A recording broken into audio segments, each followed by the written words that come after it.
people, and the entertainment for that night was sumo wrestling.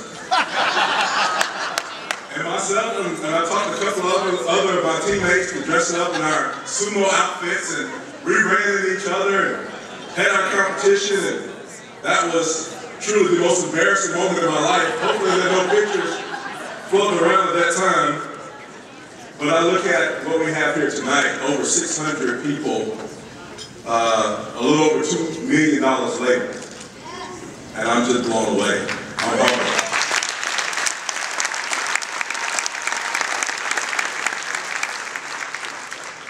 You know, I've done this, I've come up and I've done the ask, and many of you have been here over the last few years, and you know, you want things to be fresh and real for you. You want it to be something that you feel in your heart, comfort, conviction. But sometimes in the last couple of years, I feel like, man, I've said it all. I've said everything that I feel. I've tried to explain as clearly as I could why my wife and I decided to get involved with Child Haven and why this is so important. I walked in my office this past week, and my kids had found this medallion. They were playing with it. They had it around their neck, and they were jumping around the house, and I have a 9 and 6-year-old boy. And I couldn't figure out from a distance what it was. And as I got close, I looked at it, and it was the medallion that the kids from the Courage House in Baltimore, Maryland, put around my neck when I won the Ed Block Courage Award. I went out to Baltimore for the ceremony some 9 years ago. And it brought a flood of emotions back of what I felt at that moment when kids who are vulnerable, who are abused and neglected, who are taken advantage of, get outside of themselves to honor me. And I feel like it really should be the other way around. And it's great to see tonight all those business cards flying high tonight to raise money for Child Haven. Some of you have already been big winners. Others may have lost out on that special trip or event or gift you had around. But that's okay. There's more items yet to be bid on. So you just hold tight. But now I'm here to make sure you're all winners. To give each and every one of you a chance to be a successful bidder on something priceless and wonderful. Something that money actually can buy. In just a moment, I'll ask you to raise your paddles high and make a difference in the life of a child.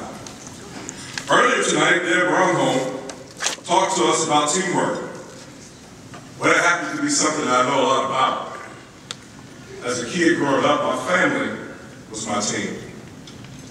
There was never a doubt that my mother, father, and my sister had my back, and I had theirs. We were each other's biggest fans.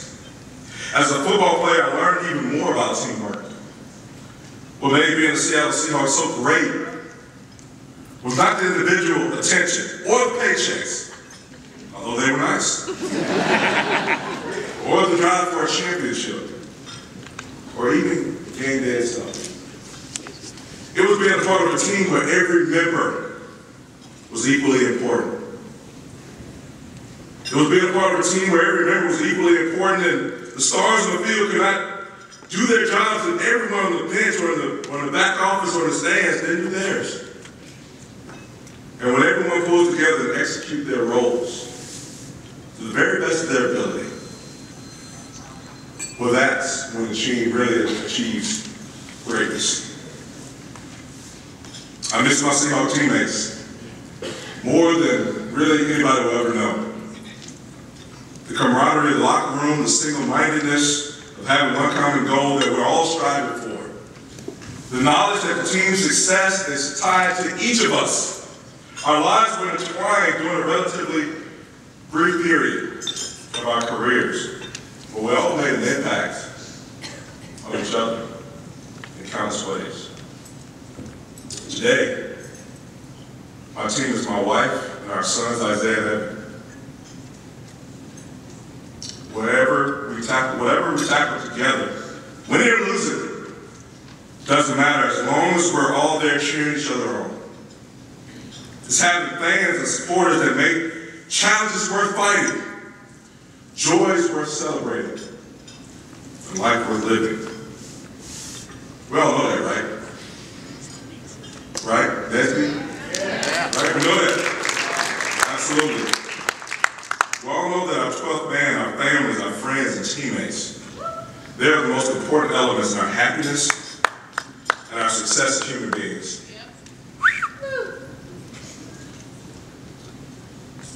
Now imagine feeling like you have no one. Imagine being beaten, going hungry, feeling scared all the time.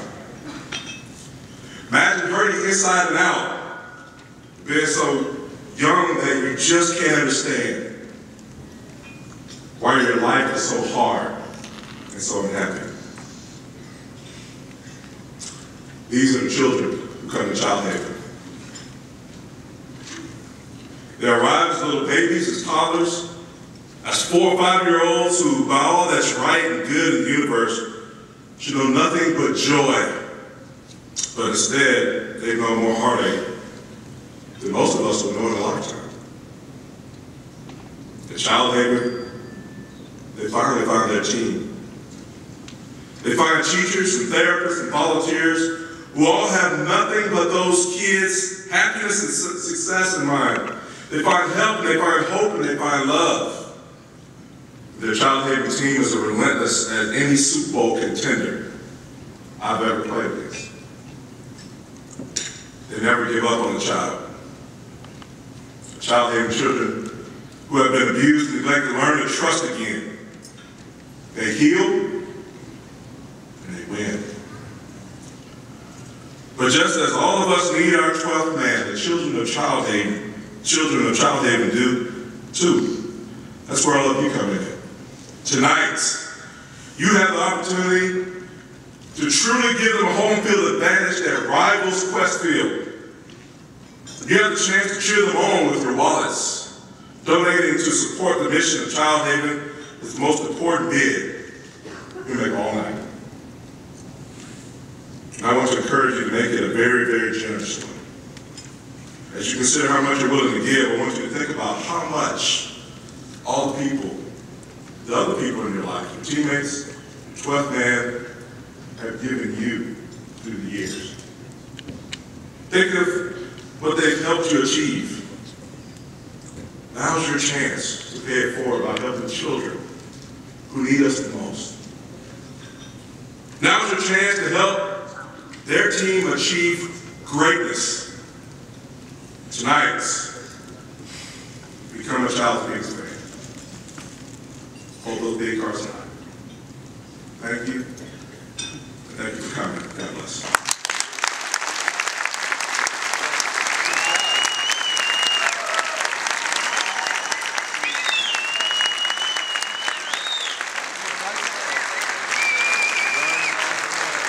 Thank you, Max.